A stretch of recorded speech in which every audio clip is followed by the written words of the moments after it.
Why would we want to put an NG tube in? If somebody can't take something in my mouth. Swallow. Okay, So what? so to feed them, because they can't take anything by mouth, I'll take that. Anything else? Medication. Medications. And the other one would be to actually decompress the stomach, like if there's a bowel obstruction, and that's typically why we see them used in the hospital. We don't usually feed through an NG tube, because if you think about it going from the nose to the stomach, the other thing that it can bypass and go into is the lung. So usually if we're going to feed a patient through one, they've got a PEG tube, which actually goes directly into the intestine or into the stomach, depending on which one you're trying to get to, okay? But occasionally we would do feed through these. There's a couple different types. This is what we typically see used in the hospital. There's also one called a Keo feeding tube, which looks a lot different than this one. It actually is smaller, and it actually comes with a stylus or a metal piece in it because it's really flimsy, so it helps it hold its shape. This one does not require that because it's thicker. Y'all can shut that door if that's bothering y'all. So this is an NG tube. Is an NG tube placement sterile?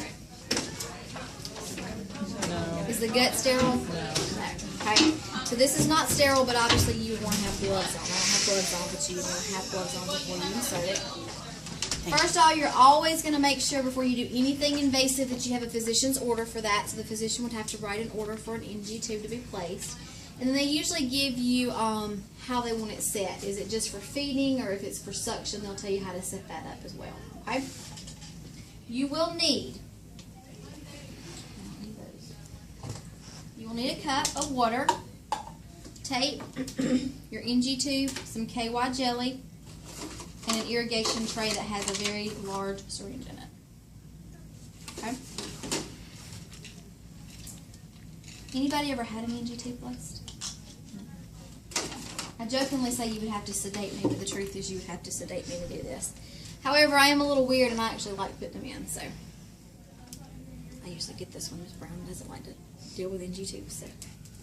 Okay, so here's what you're going to have. Okay? Now, first of all, how do we know? Do y'all have any idea how we know how far to put it in? Okay? You're going to measure. So you're going to take the tip of it, and you're going to start at their nose and go to their earlobe, and then you're going to go down to their xiphoid process. And that's how far you're going to insert it. Okay? So we always mark that. So this is how I mark it. Before I get started, I'm going to tear off a piece of tape. And I usually put a piece of tape down just so that it's at least semi-clean, because otherwise there's no telling what's been on there. I'm going to have one piece that's torn like this. And you'll see what I use that for in just a little bit. And then I'm going to also have a piece to mark it. Before you measure, you can look in their nostrils to see if there's anything that's causing a problem.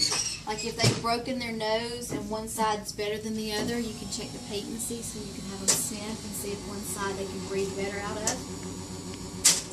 I can let that settle down too if you need to. So I would look with a pen light, and let's say I'm going to go on this right side. I'm going to explain the procedure to the patient and put my gloves on. I'm going to measure. And this tube is pretty hard, so if it's really hard and you're afraid that you need it to be a little bit more flexible, you can run these under hot water and it'll make it a little bit more flexible. The Keo feeding tubes, if you're going to do anything, run it under cold water because it makes it stiffer. Okay, so I've got my tube. I'm going to mark my placement. I'm going to establish a weight signal with the patient because I want to know, since I'm sticking something down their nose, if they have a problem and need me to stop, then I need to know that, okay? So usually it's just hold your hand up. You can do this one of two ways. You can put this in like that so that it doesn't come out, or you can go ahead and attach your syringe. Either way is perfectly fine. Nothing goes through this blue port. You don't put solution through it. It's just an air port. You do not put anything in it except for air, okay?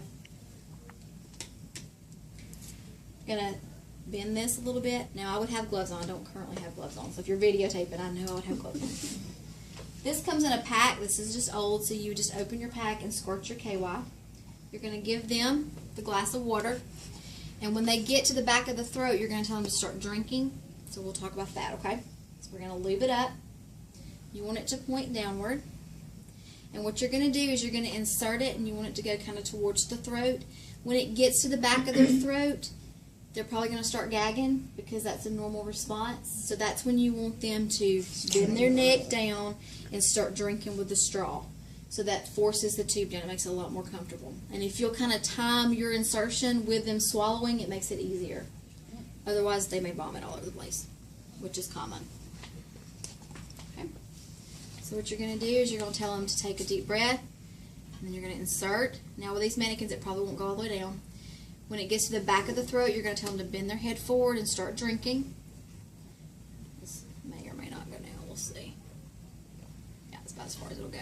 So for checkoffs, I understand it's not going to go all the way down. But for a real person, you would sit there and you'd keep pushing it until you got it down. How do you know? If it's in the stomach. Yeah. About that. Now, there's a couple ways you can do this. Typically, I go ahead and tape it because if you're just one person in there, you're not going to have an extra set of hands. So for checkoffs, we're going to treat it like you're doing it by yourself. Okay. You're going to go ahead and tape this when you think it's in place. Now, obviously, if this patient started coughing uncontrollably, you're going to need to take it out because you may have just inserted it into the lung.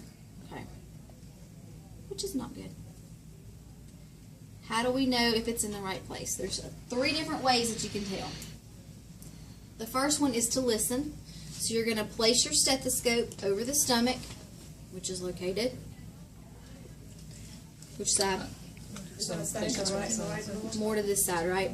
So you're going to put your stethoscope here, and you're actually going to push this little bit of air in. And what you should hear in a real person is a swoosh.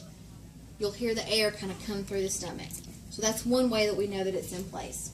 The second way is to pull back a little bit of gastric content and have you one of those little kidney basins, the little emesis basins, and you actually squirt the gastric content on a pH strip and you check the pH because your pH of your stomach acid should be acidic. Okay? So that's another way. The final way is x-ray placement, and if you're going to be putting anything through this, they have to have an x-ray to confirm placement. So those are your 3 ways to confirm. X-ray, auscultation, and then pH. So if you're putting anything through it, they're going to have an x-ray. Well, the reason of putting it in is to put something through it, right? So not necessarily. If they're getting it to decompress their abdomen, we're not ever going to put anything through it. We're actually just going to take stuff out of it. Okay. Okay. We don't use these a lot for feeding. Now the Keo feeding tubes, that's why they're placed. Okay. If you put in a Keo feeding tube, the stylus, the metal piece that's in it, stays in until it's confirmed by x-ray. And then you can take the stylus out. Okay? If this was going to be to decompress the stomach, you would have some tubing up here to your suction, and you would actually connect it to suction so it's continually, well, actually intermittently, but it's pulling stuff out of the stomach. Okay? And that's why we see it used most often. If they've had any kind of intestinal surgery where their GI tract's not awake yet, they'll put an NG tube down a lot of times. If they've got a bowel obstruction, which we see a lot of bowel obstructions, they'll also drop an NG tube. Because if you think about it, anything that's above that bowel obstruction is not going through. So you want to get all that out of the belly so that hopefully things will start moving through again. So they'll put an NG tube to suction. Okay? So we may have certain one of those in clinicals. Mm-hmm.